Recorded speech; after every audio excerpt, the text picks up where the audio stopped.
Spirituality, healing, and even nervous system regulation can become distractions, especially for women and marginalized people, when they are used to bypass reality. We live in a world where genocide is live streamed, bodies are policed based on their colour and gender, children go hungry while billionaires fly to space and swim around at the bottom of the sea to see the fucking Titanic. And yet, if you scroll through Instagram, you'll find a different reality entirely. Crystals, morning routine, manifestation, and good vibes only, of individual enlightenment completely separated from collective suffering. The mainstream wellness industry, which was worth $5.6 trillion as of 2024, has perfected the art of selling shallow liberation while reinforcing collective oppression. It sells personal enlightenment while maintaining our collective imprisonment in an endless self-improvement cycle, but it never ever asks, why are we so broken in the first place? Spirituality can be a tool of liberation and should be included in activism, for sure, in my opinion, but it can also become another form of control, especially when it's commodified and reduced to individual self-improvement, keeping us so focused on personal healing that we never question collective harm. You are not supposed to feel okay and regulated while the world is burning. You are supposed to feel it because that is what makes you human.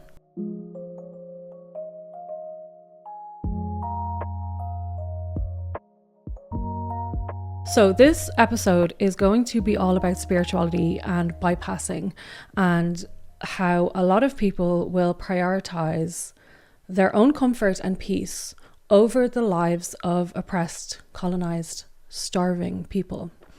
There will probably be two groups of people who I suspect might be triggered by the stuff that I'm going to talk about. The first group of people are people who are recovering from a trauma, or people who are in the process of healing from something, and they need to, and it's very justified for them to focus all of their internal and external resources on themselves.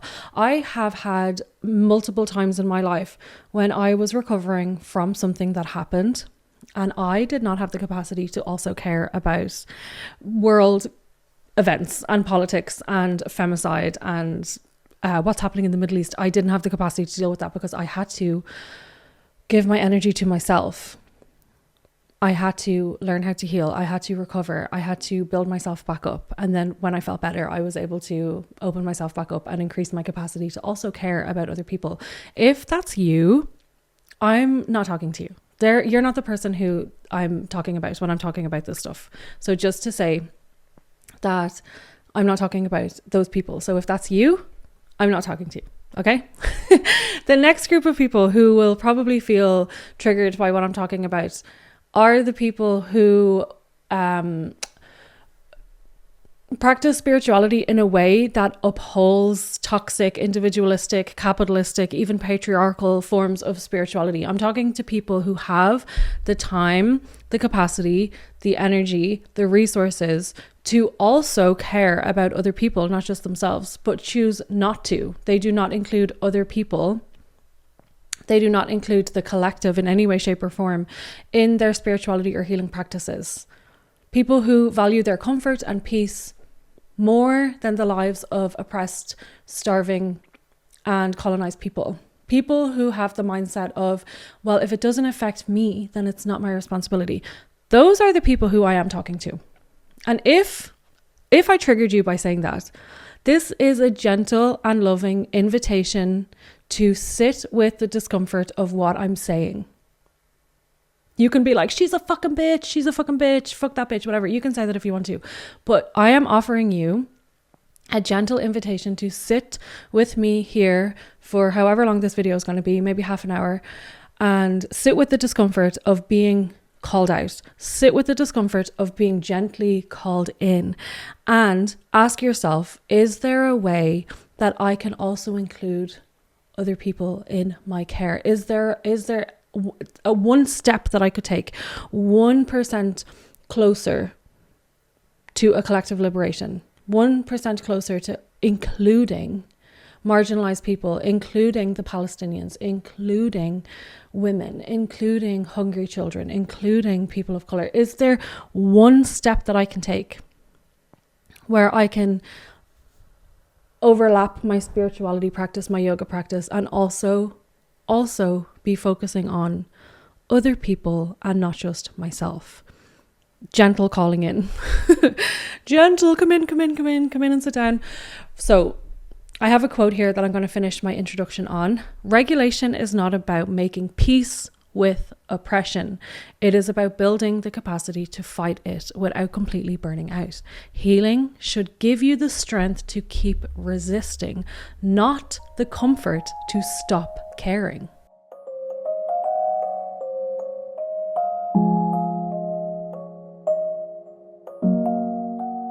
Psychotherapist John Wellwood coined the term spiritual bypassing in the 1980s to describe how people use spiritual beliefs to avoid facing emotional pain. But what he identified was more than just individual avoidance. It was also a systemic pattern of using spirituality to maintain comfortable unconsciousness.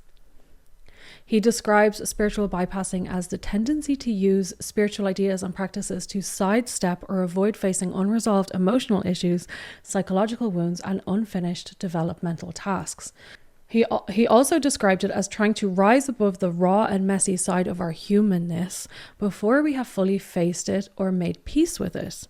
So I'm sure everyone has heard that kind of spirituality language before. Everything happens for a reason. Don't focus on the negative. Don't watch the news. It's going to lower your vibration. Just focus on raising your own vibration. Send love to both sides. All we can do is send them love. Make sure you protect your peace. Just let it go and trust the universe. You attracted all of this into your life. So there are probably people out there who will make arguments for why all of those sentiments are true. And I'm sure sometimes they can be true in some situations. And I'm not here to argue a case for any of that kind of stuff. And at a certain point in my life, I definitely believed that type of spirituality because it sounds nice. Like, it does sound nice to just like relinquish all personal responsibility and just trust the universe and trust that everything happens for a reason. But it's very, very, very surface level, and it absolves people from taking any sort of action. And I'll talk more about I'll talk more about that as we go along. But let's zoom out from those phrases for a sec and let's examine what's underneath those phrases, the roots of those phrases. When someone says, just raise your vibration, when someone says, just send them love, when someone says, don't watch the news, it'll lower your vibration, there's nothing we can do, trust the universe. What they're really saying is, you are making me uncomfortable. Your pain, you displaying your pain to me is making me really uncomfortable. You are disturbing my peace by highlighting the truth of what's going on. You are disturbing my peace, and this feels threatening to my positive mindset. That, like, obviously I'm just like paraphrasing or whatever. This way of thinking also makes it seem like it's your fault. The anger that you're displaying, the outrage, the justified, appropriate outrage that you are expressing is a flaw, and you should just not watch the news. You should be focusing on protecting your peace. You should be focusing on staying high vibe and caring about the world and expressing incredibly valid frustrations and being upset about what we're seeing becomes a problem that you need to fix. It becomes your problem. The ability to stay high vibe, or the ability to stay focused on your own personal vibration in the face of mass suffering, is such a privilege. It requires a level of safety, and it requires a level of distance that so many people do not have. It requires being insulated enough from the violence that you can treat it as a concept, an abstract idea that's happening somewhere else out there that has nothing to do with me, rather than an actual reality that millions of people are experiencing. A mother in Gaza cannot protect her peace and stay high vibe. When people constantly try to suppress their grief or their outrage or their anger in the name of healing or spirituality, those feelings do not disappear. When we bury our emotions, they get buried alive. They will stay alive, they will ferment, and they will fester. A lot of times, and I have seen this, I have experienced this, I could tell some stories about the people who I knew in spirituality communities who were so afraid of any sort of like negative bad vibe that they would bury the most horrific stuff ever and refuse to let themselves express their emotions. They were so focused on staying high vibe, they were so focused on staying positive, that I was seen as some sort of like evil dark creature in the corner, because I am not and have never been a love and light yoga person. I've never been a love and light spirituality person. I've always danced in the dark and the deep, and like whatever, I'm such a super Scorpio, so it's not it's not a surprise. But a lot of the people that I knew who were suppressing their emotions and plastering these fake positive vibes only smiles on their faces were hiding some really dark shit. True embodiment means being willing to feel the whole spectrum of human existence, not just the joy, but also fear, not just peace, but also grief, not just love, but also rage.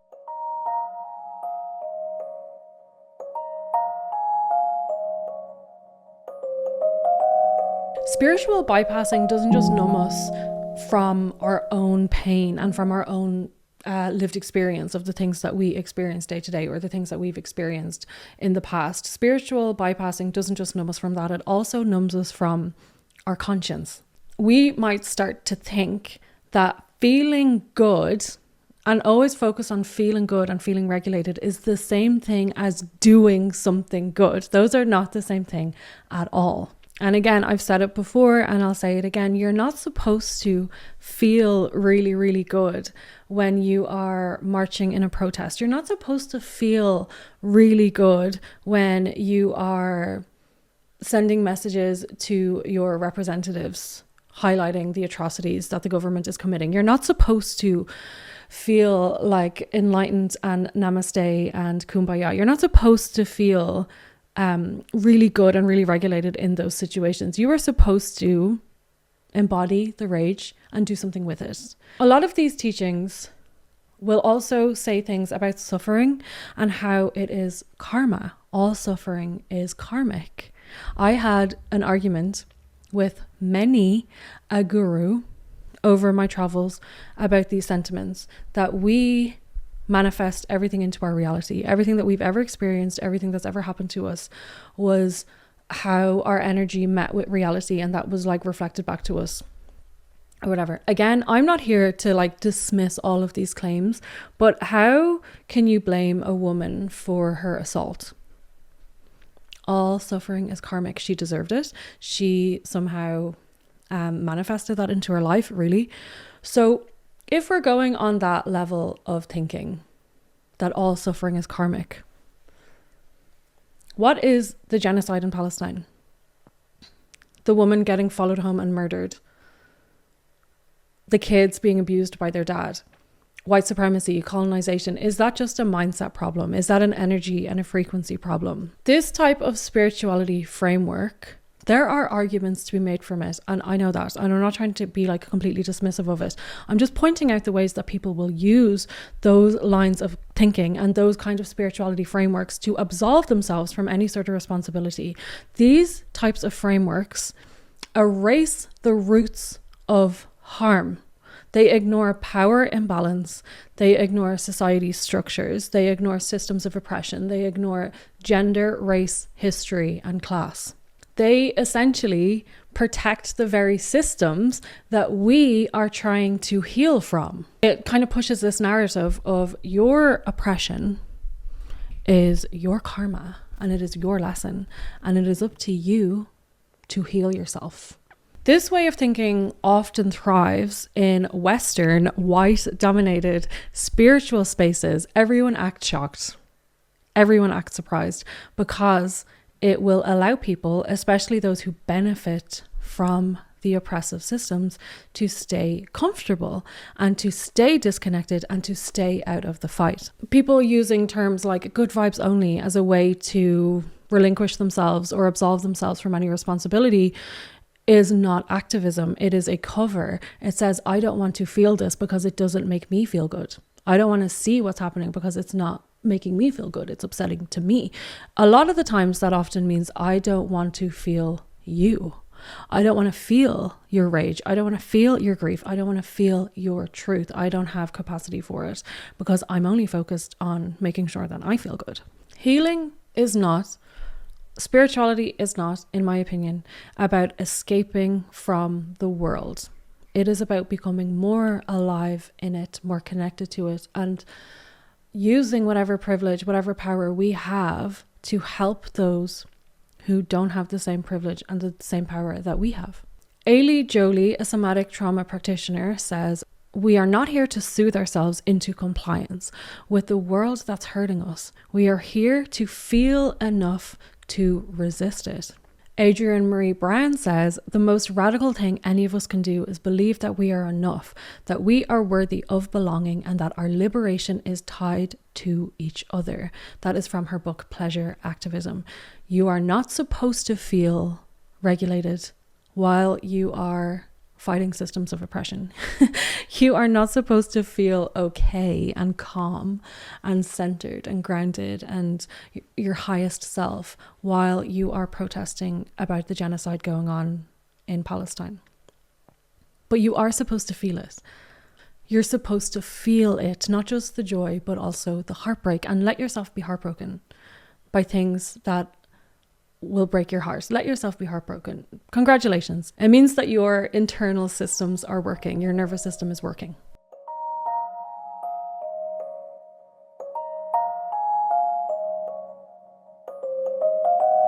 Mainstream spirituality tends to reward emotional regulation over emotional expression. This is something that I spoke about in my last video. I'll leave it linked here somewhere if you want to go and watch that, about how the spirituality community weaponizes anger against women, and how women are basically conditioned to not express anger. And anyway, blah, blah, blah. That's in that other video. Emotional regulation, of course, is a tool that we should all know. We should all know how to regulate our emotions, for sure. But again, there's an over focus on regulation and not enough focus on genuine, authentic expression, in my opinion. So emotional regulation can also be used as a means of silencing, especially women and marginalized people.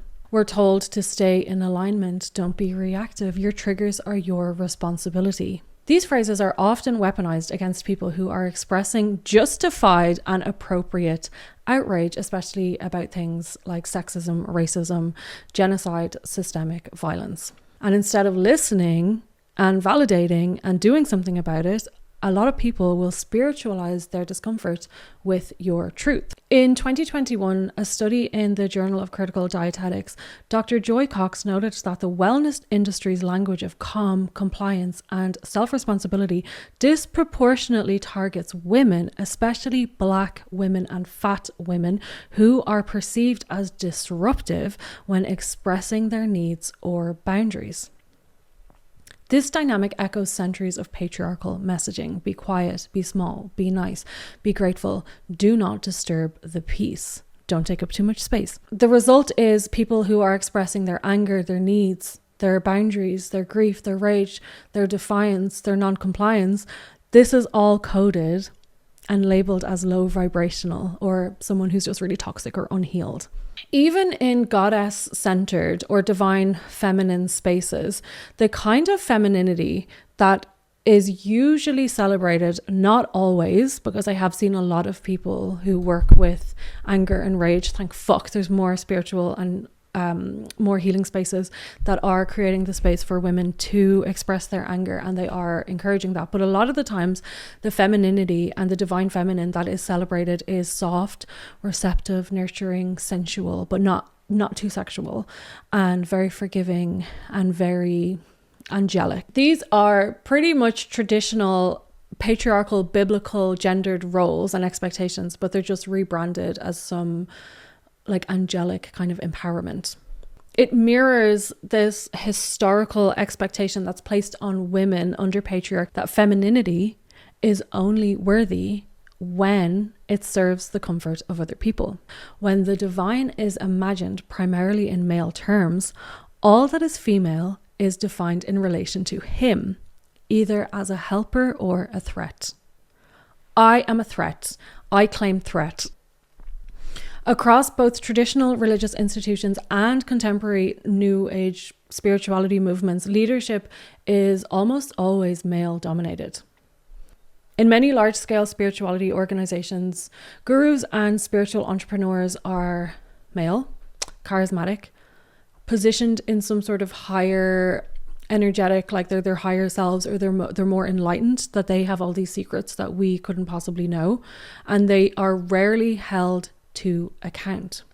According to a 2022 report from Religion News Service, revealed that over 80% of global spiritual institutions, from yoga ashrams to Buddhist temples to interfaith nonprofits, are still led by men.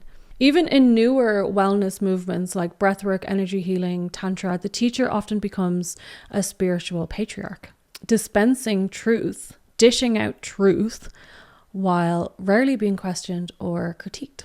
Susanna Barkataki, who is one of my favorite people to follow on Instagram, I'll leave her Instagram linked below. In her book, Embrace Yoga's Roots, she says, when we elevate spiritual leaders without accountability, we replace colonial and patriarchal dynamics, even if the language sounds liberatory. The wellness industry thrives on manufactured inadequacy. You are never healed enough. You are never regulated enough, and you are never high vibe enough. The solution: more products, more courses, more retreats, more individual optimization. This is capitalism. It sells you the myth that your suffering is entirely your responsibility, while obscuring the systemic forces that created it in the first place. It tells you and sells you this idea that you should heal in isolation rather than work collectively to change the conditions that harm all of us. This is a quote from a 2020 article in Frontiers in Psychology. Wellness practices in the West often reinforce neoliberal ideologies, placing responsibility for health solely on the individual while obscuring systemic causes of suffering. This does two things. It dilutes the effects of oppression, or the visibility of oppression, and it also gaslights people who are actively being oppressed, and it makes them feel like it's their fault. This is all their fault. I just wanted to include another thing. This might not even be relevant or whatever, but I just thought this was important to include, that spirituality abuse is a real thing, and it disproportionately affects women. From cult dynamics to guru misconduct, women are the most harmed by spirituality abuse, whether that's emotional, financial, or sexual. A lot of these patriarchal type rebranded spirituality practices will teach women to trust the male authority figure, to normalize surrendering to him, to normalize being in a flow and letting him lead, to not question him, to not hold him to account, to see obedience as a sign of spiritual maturity, and to not have any sort of fierce boundaries because that could be seen as like too masculine or whatever. In her book, Women Who Run with Wolves, Clarissa Pinkola Estes writes, when a woman surrenders her instincts, she leaves herself open to being used, manipulated, and even spiritually violated. A 2021 report in The Atlantic titled The Cult of Wellness documented multiple cases of sexual abuse and financial exploitation within healing spaces, almost all at the hands of charismatic male leaders or shamans. So are you beginning to see how a lot of these spirituality spaces, not all of them, obviously there are spirituality spaces out there that are fucking amazing. And I can say that I have been involved in multiple different like groups or multiple different spaces over the last 12 years. And don't recommend. I do not recommend. So It's not just my experience. It wasn't just one bad experience. I could tell some stories. Maybe one day I will tell the stories, but I just wanted to include that for sure. Yeah. Anyway, I'll see you on the next section.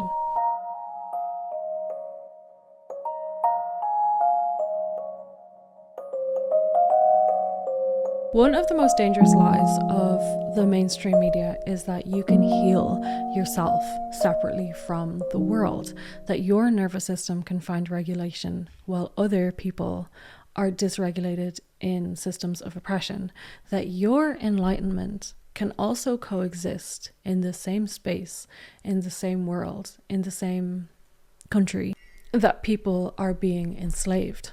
We're living in a moment where genocide is live streamed. It's incredibly visible. Femicide is on the rise, and it's well documented, story after story after story coming out of women, children being murdered at the hands of their partners. We can see the effects of climate change in motion, and yet the dominant message from a lot of these spiritual and wellness spaces is focus on your frequency. Don't watch the news, it will lower your vibration. Just focus on protecting your peace and sending them love. Why are you following those pages about Palestine if you know that it upsets you? True healing is relational. Trauma doesn't just live in individual bodies, it lives in the bodies of our culture, in the ways racism, colonialism, capitalism, patriarchy all shape our collective nervous system. Trauma decontextualized in a person looks like a personality. Trauma decontextualized in a people looks like culture. And if you are like me and you have been in the wellness space or paying attention to the healing space over the last however many years, I've seen like the self-help and the self-love spaces just morph into people being very self-absorbed, self-centered, individualistic, and absolve themselves from any responsibility to give a fuck about anyone else. I don't know anyone, anything. Yes, you do actually. Yes, you do. A lot of these teachings will also, again, put the pressure on individual people. You should raise your vibration. You should work on your mindset. You should change your thoughts rather than we should change these systems. And this is wellness and spirituality in the age of capitalism. It will center your personal comfort over collective and communal care. When your healing is only all about you, your trauma, your timeline, your history, your peace, your mindset, your frequency, you will start to become disconnected from the systems. And I know it's not an easy thing to look at patriarchy, to look at capitalism, to look at colonialism, to look at fascism, to look at it in its eyes and to say, this is a problem. What do we do about it? That's fucking huge. And it's so much easier to just be like, well, I'm just going to be cozy and comfy and I'm just going to worry about myself and I'm just going to make sure that I'm okay. I understand that it's not easy to look at these big systems and think, how do we take this on? But we're not taking it on as individuals. We're taking it on as a collective, which is my point. When your healing is only about you, you become disconnected from these systems that are causing really big harm to a lot of people. Maybe not to you individually, but to millions of people. And we start to formulate this belief, if it doesn't affect me, then it is not my responsibility. How could that be argued as spirituality? How could that be argued as enlightenment or love and light? Please, someone let me know. In We Will Not Cancel Us, Adrienne Marie Brown writes, no one is disposable. The systems we live in try to make us believe otherwise, but we were not meant to heal alone. She reminds us that healing is relational, not individual. Transformations happen in the messy, vulnerable spaces of community. That love is not just a feeling, but it is a commitment to protect each other from harm. And that also includes structural harm. If your spirituality and your healing stops as soon as you finish your yoga class, if it avoids Palestine, if it avoids systemic racism, if it avoids femicide, it is not spiritual, in my opinion. It is performance, it's convenience, and it is complicity. Spiritual bypassing will say everything happens for a reason.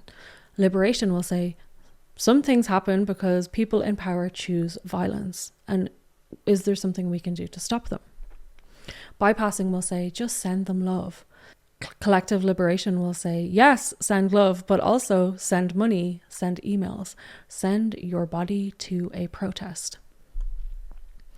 Bypassing will say, protect your peace. Collective liberation will say, your peace is political. Protect it by doing your part in ending oppression, not numbing yourself to it.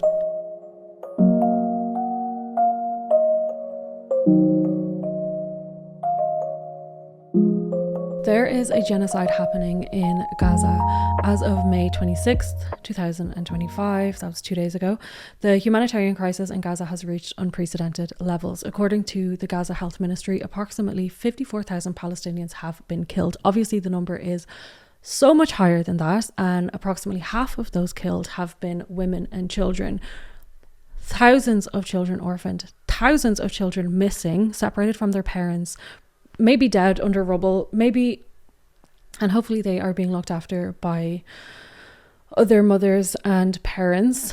Thousands remain missing under rubble, presumed dead. The spirituality and wellness world has largely gone silent. Neutrality is never neutral. Silence is never neutral. It is just a rebranded form of comfort. Silence and neutrality is compliance with the dominant power.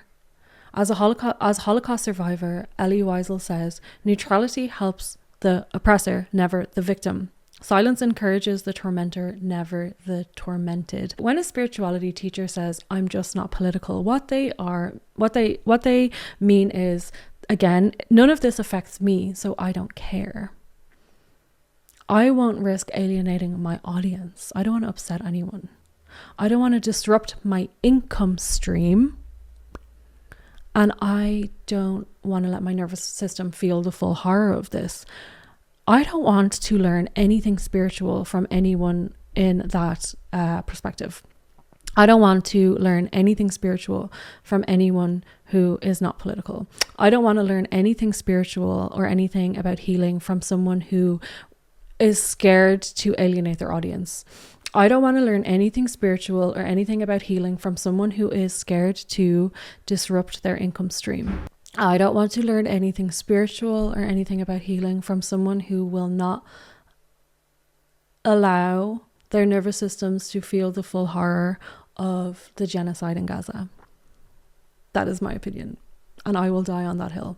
You are allowed to let your nervous system feel everything it needs to feel, and you are allowed to let your nervous system tell you the truth, not just regulate you into neutrality, silence, calmness, and stillness. The goal is not stillness or numbness. The goal is not perfection. The goal is not love and light.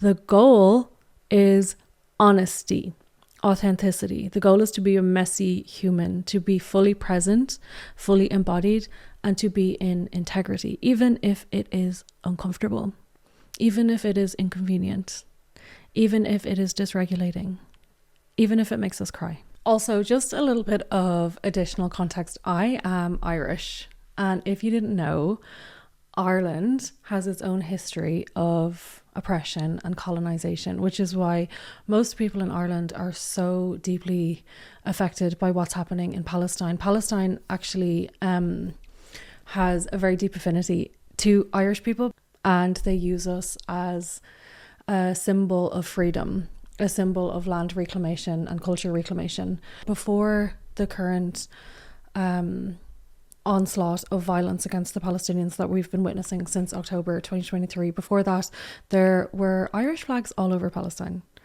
They might still be there. They will return one day, hopefully, when they get their freedom. But yeah, just to add that extra bit of context of why I am absolutely unwavering in my support for the Palestinians. So just to add that bit of context, why I am so radically pro-Palestine, radically anti-colonialism and anti-oppression.